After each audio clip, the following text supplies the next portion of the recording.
We are doing things a little bit differently today. I'm gonna do the details while finishing up the actual trail.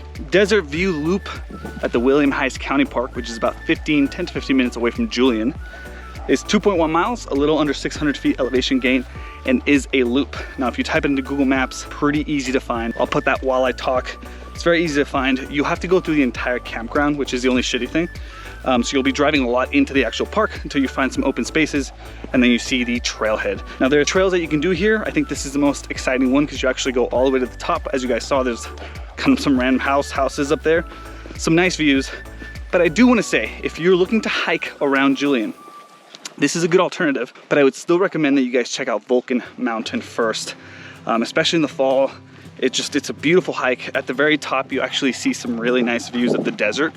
Where here you do get some nice views, but it's not the same. I would put this as a second, like if you're trying to decide what to do, I would choose Vulcan over this one, but I did just want to call that out. In terms of trail details, not a lot. I mean, it's really beautiful. I do suggest that you guys actually do this counterclockwise first.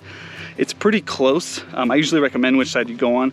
The reason I say counterclockwise is because on the right-hand side of this trail, there's a few parts that are very slippery, kind of steep rock, where this side on the left-hand side doesn't have that. And I'd rather be going up that than down that, because if you slip and fall on those, oh man. So I always prefer to kind of be slowly, carefully making my way up that versus trying to go down it. Now it is dog-friendly, kid-friendly. 4-year-old did it. He did probably a little bit more than a mile. There are some high steps that you have to do, so I recommend that you carry them for that. But for the most part, definitely kid and dog friendly. Like I said, other than that, trail details, not much to say. If you are a plant lover or a bird watcher or anything like this, this is definitely a good place to be. Very relaxing, enjoyable hike. Again, 2 miles, a little under 600 feet elevation gain. So it's enough to get your heart rate going, but it's nothing that's too difficult. So hope you guys enjoyed the trail guide, and I'll see you next week.